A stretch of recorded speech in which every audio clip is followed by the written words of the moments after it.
Good people of a great nation, I welcome you to the discussion segment of Development Focus with Judy Ojo on ITV. This very first day of the month of September 2021. Like I said, when we opened studio for the TMI, I did say on top of the hour by 8, we will be having our discussion segment. And my first guest in this discussion segment is a world-renowned, world-famous financial economist, banker, analyst. I don't know everything you need to know about economy, finance, banking, capital market. He's the first professor of capital market in Nigeria. Very, very first one. Number 52 on the list of people who broke ground in Nigeria. Professor Uche Walike, you're welcome. Thank you, Jide. It's a pleasure to have you. You have, you're making my head No, you heard it. You are a chartered accountant, you are a banker, you are an academic, you are an author, administrator. Thank you very much. You know, I was asking you before we came on here, Yes. how do you manage your time? Across all this, you sit on board of some companies and all of that. So that's correct. How do you manage your 24 hours? Well, time management, and of course the grace of God gives me the enablement, to carry on. Okay, I know. Prof, how does it feel to be the first Nigerian professor of capital markets? How does it feel? Well, it feels great. It feels one feels it's a privilege. I would say it's a privilege, to. But the point is, why did you choose to major in capital market? Passion. Passion. Yes. After I qualified as a stockbroker in 2007 or thereabouts, I think I was lecturer 1 or so at the time. The interest, just came, and I chose to publish, more in that area. Of course, to become a professor in an area, you are assessed based on your publications. You also assessed based on your, teaching and community service. The 3 key functions of, an academic, research, teaching, and community service. What was it like in your youth? Were you coming first in your school? Were you winning all the prizes? Because I'm saying this, there is a guy in my secondary school days, Dennis Enejoga. Yes. Dennis is not Yoruba. Yes. He came to study in Ibadan, but Dennis will win all the prizes, including in Yoruba language. Wonderful. Yes. I was right from primary school. I was topping the class. Secondary school the same. As a matter of fact, when I wrote my WAEC, I had the best results in my school. The university first degree, of course, I made a clean 2-1, one of the best. Master's class, I did my master's in economics at the University of Jos. I was also one of the top people in that class.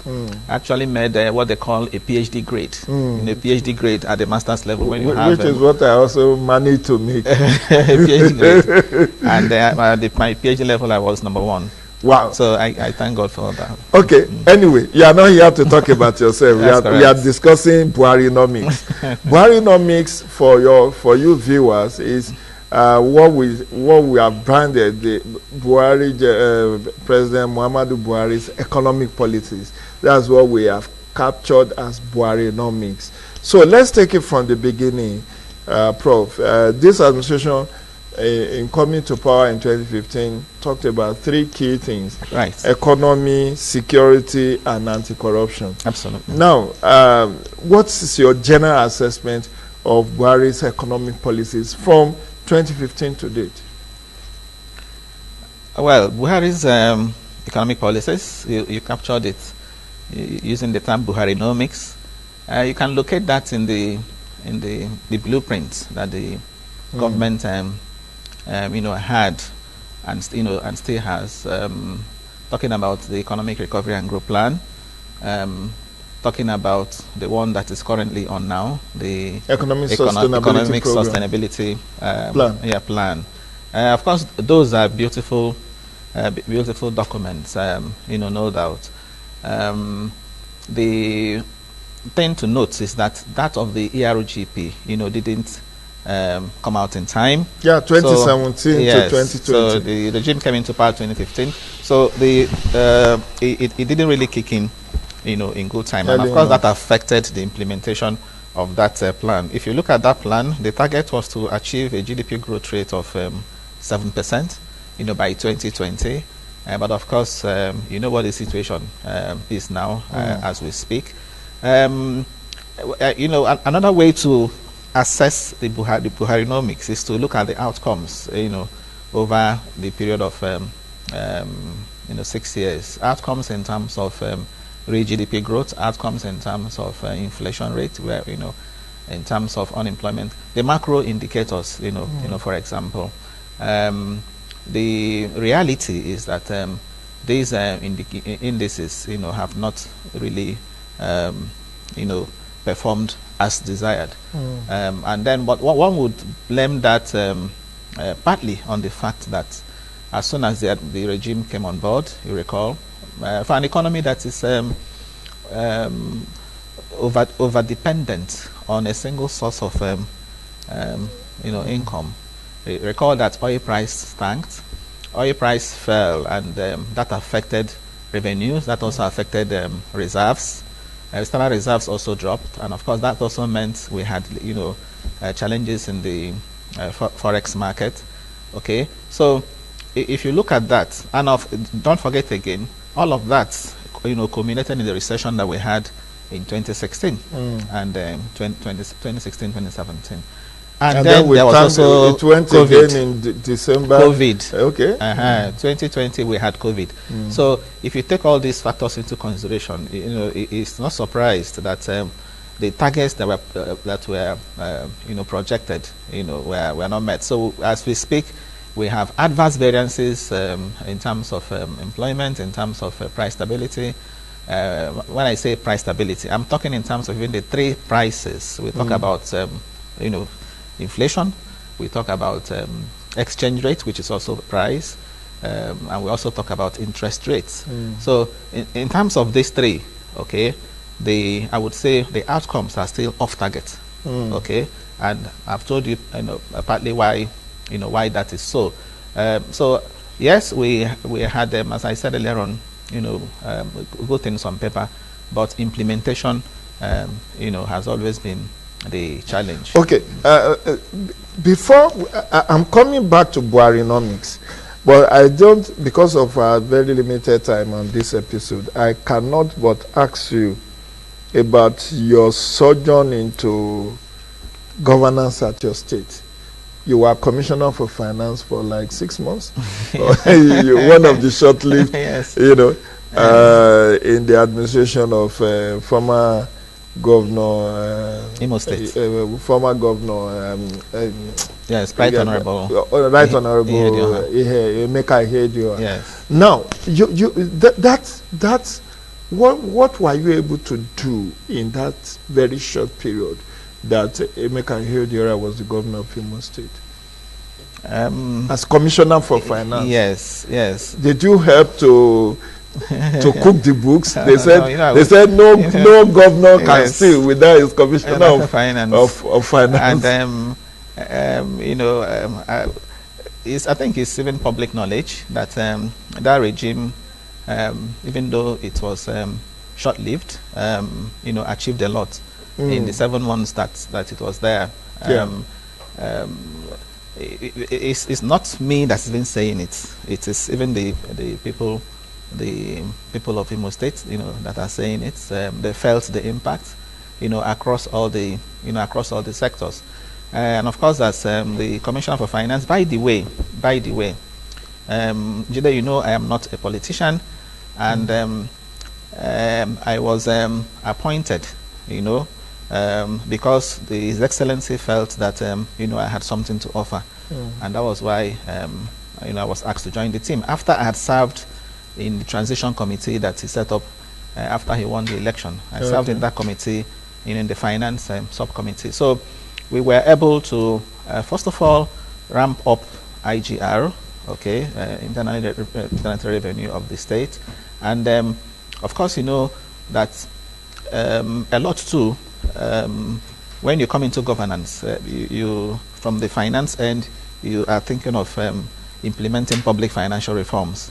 So that we took that very seriously, and that was why one of the first things that His Excellency did was to establish the Treasury Single Account. Okay? TSA. Yes, TSA. So we had it at the federal, the type we had at the federal level.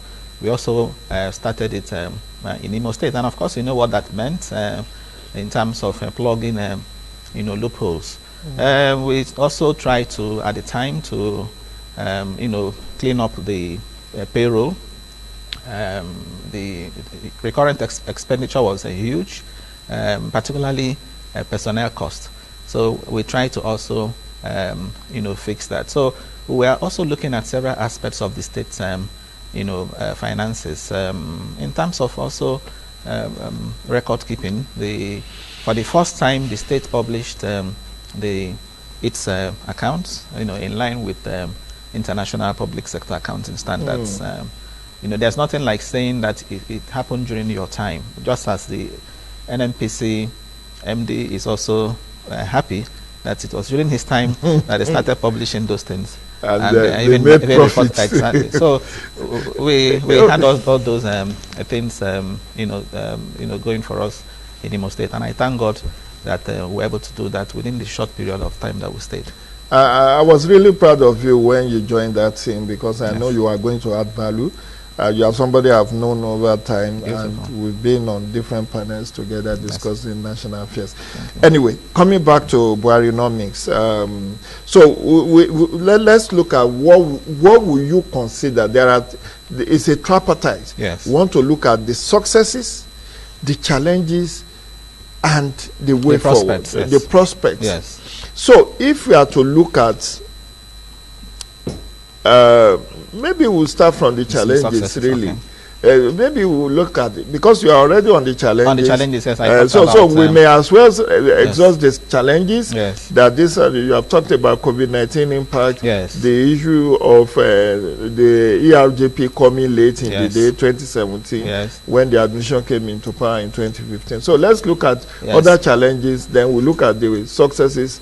How we can improve on those successes. Yes. The other challenges also stem from one of the pillars that the Buhari regime is out to tackle, and that's talking about insecurity. Insecurity has been a major challenge in implementing even economic policies, as you know. Part of why we have high inflation rate in this country today, particularly the food inflation, is because of insecurity. Farmers are not going to farms, so output is low, and because output is low, you have food prices going up. Insecurity has also affected even other spheres aside from the economy. So that has been a major challenge.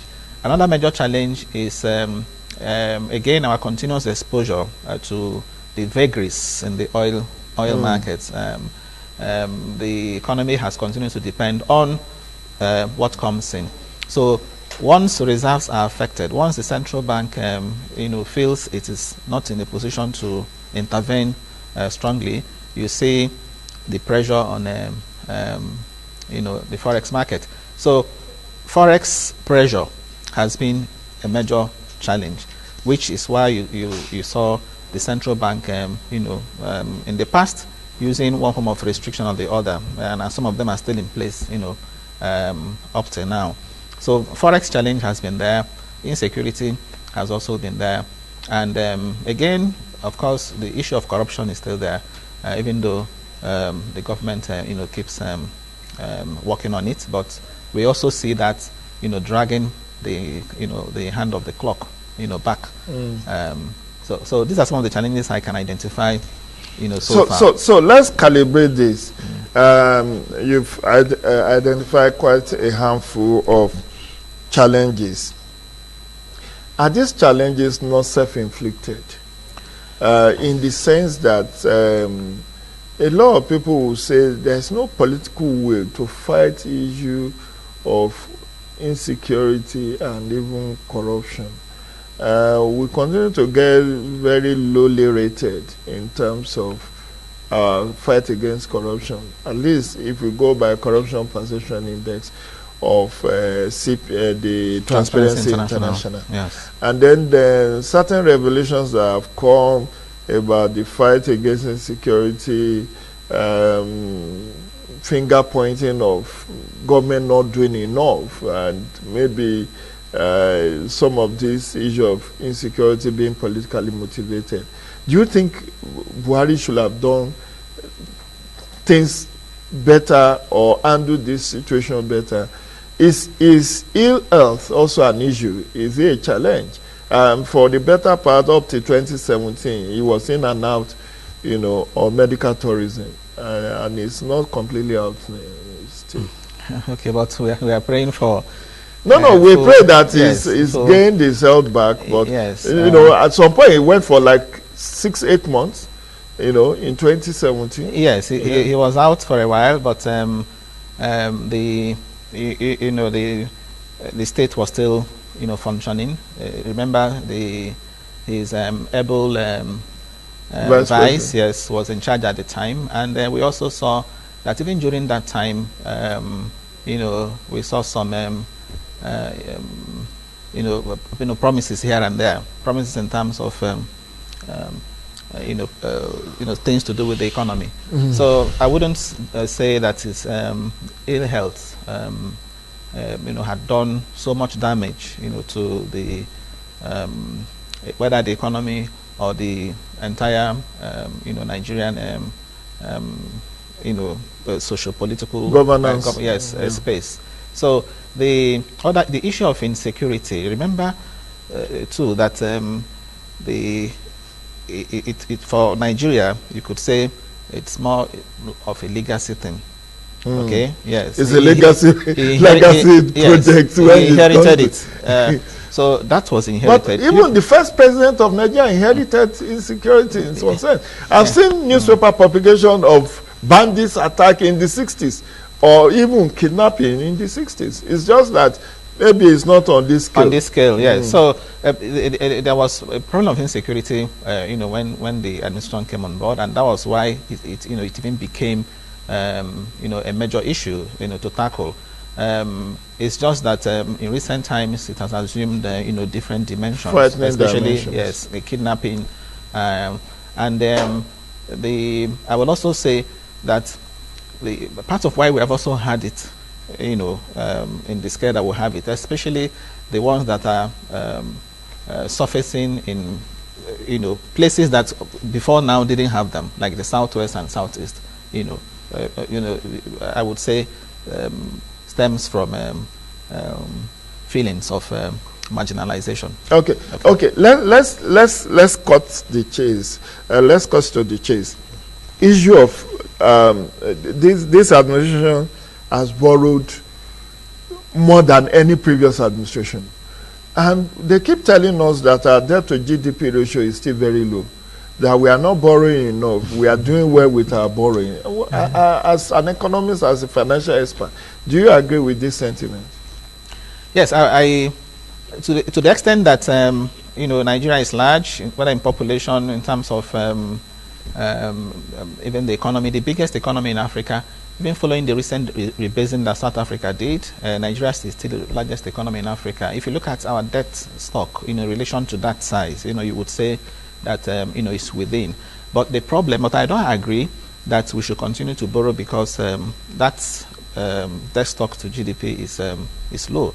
And that's because of the challenge we are having with debt service to revenue. The recent, because now we are necking 3 trillion in debt servicing. Yes, 91% of our revenue going to debt servicing. So that's unacceptable, and that's because we are having we are continuously having revenue shortfall.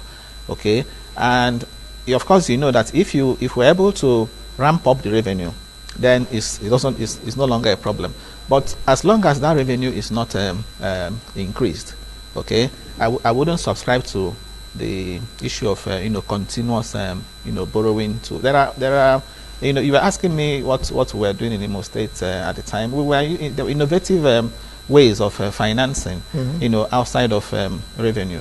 Okay, including I just mentioned to you, including even increasing the IGR. So the continuous borrowing in a situation where Prof, debt has become Prof, unsustainable. sorry, let me also ask this. There is a raging controversy about the growth in GDP, 5%, 5.01% growth in GDP in second quarter of 2021. Yes. What is your take on that? Yeah, my take on it is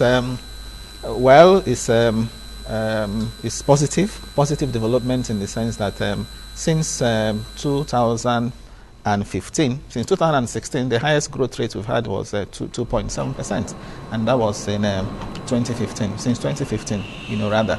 2016, the economy tanked, we had a recession, and all since then, it's been 1-2%, all below population, growth rate, which is why poverty level, appears to be rising. So this one that has recorded 5% in quarter 2 of 2021, if you add it to what we had in quarter 1, the growth rate so far now is 2.7%, according to the MBS. So there's every likelihood that before the year ends, the growth rate will be better. But I must say, I know why you asked me this question. I must say this. Part of why we had that 5% growth rate, was simply because of the fact that it was compared to the growth rate of year on year, yes, of quarter 2 of 2020, when the thing was very down. So there was a base effect affecting people are asking. This is Dogon Turenche, as we say in Hausa language. Yes. How does that impact on me as an average citizen? If the GDP is growing by 5%, unemployment rate is 33%, yes. Inflation is 18 or thereabout, yes. And poverty, Nigeria is still the poverty capital or country with the most extreme poverty in the world. Yes. We overtook India on that count. We have not exited that. Even when government is saying that we have managed to exit second recession, which we fell into late last year. Yes. People are doubting because, the unemployment rate is still very, very, very significant. Yes, I gave you one reason for that. I told you that the rate at which the economy is growing is still low, below population growth rate.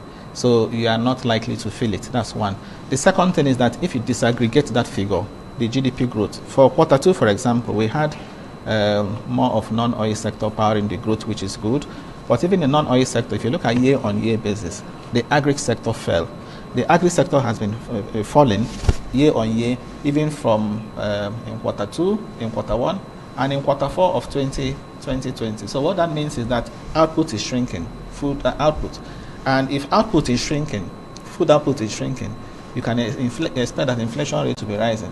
So when people are saying that they're not feeling it, it is true they're not feeling it because the food output is dropping, and inflation rate is food inflation is rising. Okay. Anyway, we'll come back to let's bring our viewers to this discussion. You can join us on 0809-987-1989. 0809-987-1989. That's the number of your screen. You can weigh in. We are discussing the economy of Nigeria under President Muhammadu Buhari. How impactful are his economic policies? So let's look at some of the things that the handlers of this government has shown as shining example, something worthy of celebration. Yes. Is the infrastructural development. Yes, so they said, we have been able to manage use less for more, or how does it say? That with low revenue, they have been able to deliver more infrastructural development. Do you agree with this assertion? I think one of the bright spots, so far in this administration, has to do with the infrastructure, particularly rail infrastructure. Yes. That cannot be, taken away. So transport generally. And that also explains, in part, why the transport sector in quarter 2 of 2021, was about the highest in terms of, But growth rate. the transport sector too is just so far limited to Lagos, Ibadan, Abuja, Kaduna. In terms of rail transport, there's Warri, Itape, okay. Yes, and and I understand too. Some others are coming up. There is also the what they did at, with airports. Okay, the refurbishment of the airports. And of course, you know what that meant. That also has a way of, attracting, people to the country. So in terms of transport, yes, you could say yes. But outside of that, the road networks are still grossly bad, despite the trillions we've spent, including the Abacha loot and all of that. What do you think accounts for this? Yes, I agree. Sorry, let's take the first call. Hello? Hello, good morning. Yeah, your name and where you're coming from. Please move away from your TV set. Yeah.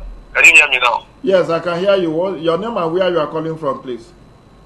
My name is Emmanuel. I'm calling from Abuja. Okay, Emmanuel from Abuja. What's the question you have for Paul? The question I want to ask Professor is if Nigeria economy is redeemable, because the way it is now, I'm afraid. So is it redeemable? If it is, how? So that government may apply it and we get out of the situation. Okay, so is the situation redeemable? He's asking whether we can redeem the situation. Yes, Emmanuel. I think Emmanuel is his name. Yes. Yes, I think the situation is redeemable if the government, can commit to what is even in the plan, the document that that's the economic sustainability plan. Now, if you look at that plan has a number of initiatives. In agriculture, for example, that plan says that the government will, bring in 100,000 hectares of land, from east, between 20 and 100,000 from each state of the federation. It talks about mass housing, 300,000, houses within the space of 1 year between last year and now.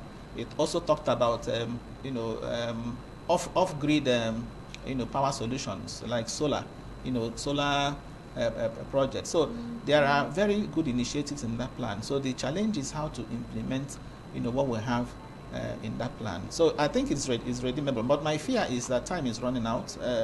In the next 9 months or so, by second half of next year, it's all over. It's election year. The mode will change. Okay, we have another caller. Let's see what. Hello.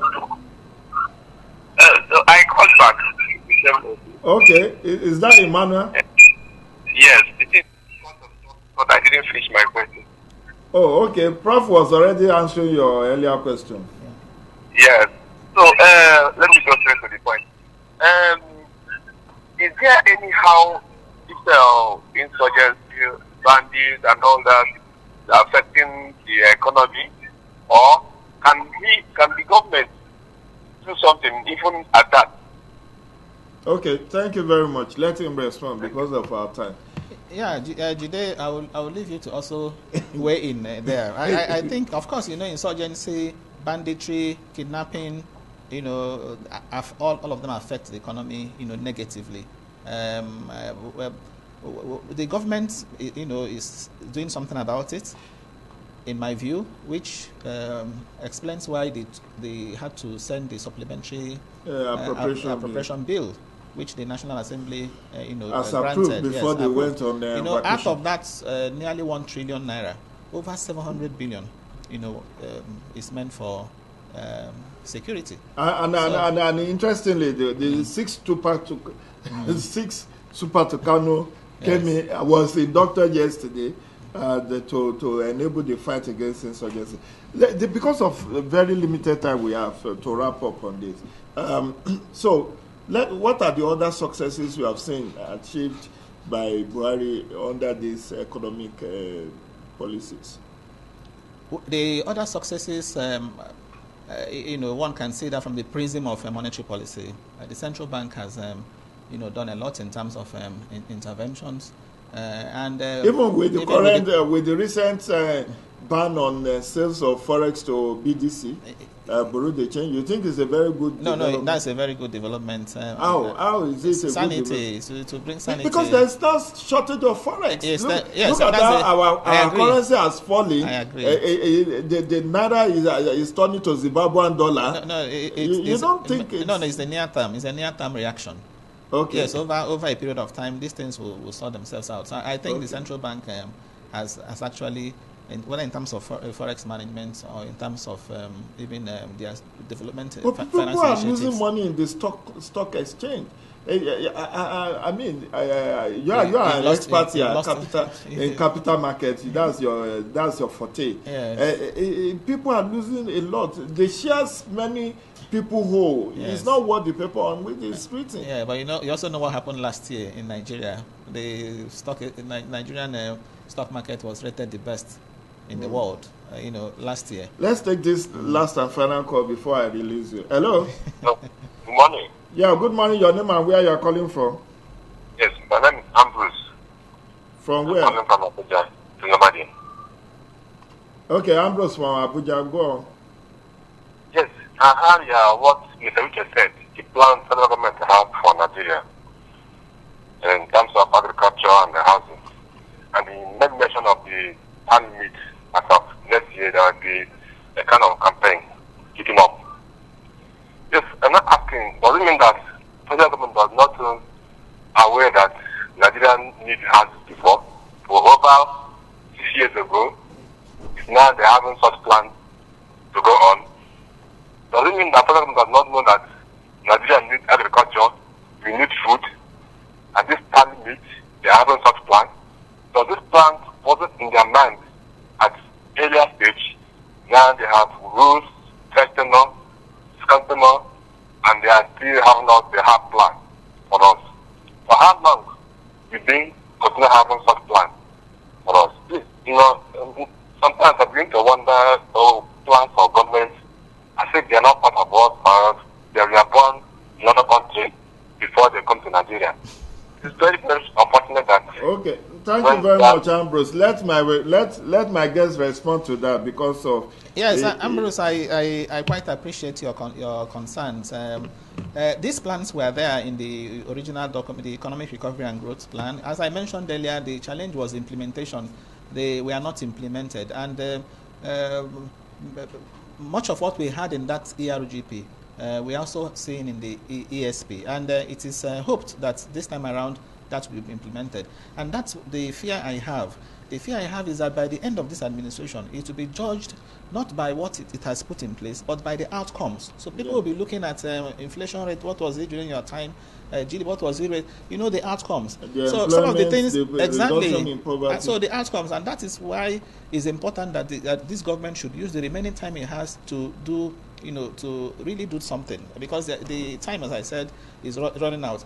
Some of the things are put in place now, like the Petroleum Industry Act, for example, the revamping of refineries, for example. Some of these things will mature after the administration has left office, and then some other person will claim the credit. That's what I'm saying. So, Prof, as we wind down, the electricity tariff is being hiked from today. I don't know whether I think it should be suspended. The government should. No, I'm coming. Yes. They want to remove fuel subsidy. As at the last count, they said thus far in the last 8 months of this year, we spent close to 800 billion on fuel subsidy. Yes. So with the coming of Petroleum Industry Act, they said subsidy has to go. Yes. Now, people are going to feel the pains more if this already we are crying over cooking gas. Yes. So as an economist, as a financial expert, do you think government should look differently, or what do you think government can do? I think government should revisit some of these things. Reforms are phased. Reforms are not total. You don't implement reforms all at once. Okay. I agree that the government cannot continue to spend so much on subsidy, okay, especially now that they are trying to lead with the PIA, okay, liberalize the sector so that they can attract investors. But the issue of electricity tariffs, for example, the issue of taxes on 100% tax on gas, that's why, VAT. VAT. That's why this thing, shut up. So all of them can come at once.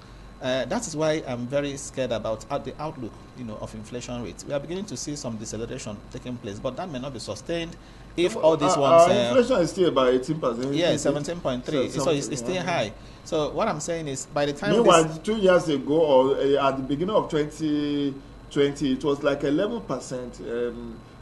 Inflation was about 11%. Yes, it was quite low. It went from January 2020, okay, up till April 2021. It was rising. Yeah. It started dropping in April. So now looking at so poverty, the tariff should be suspended. That's what I'm saying.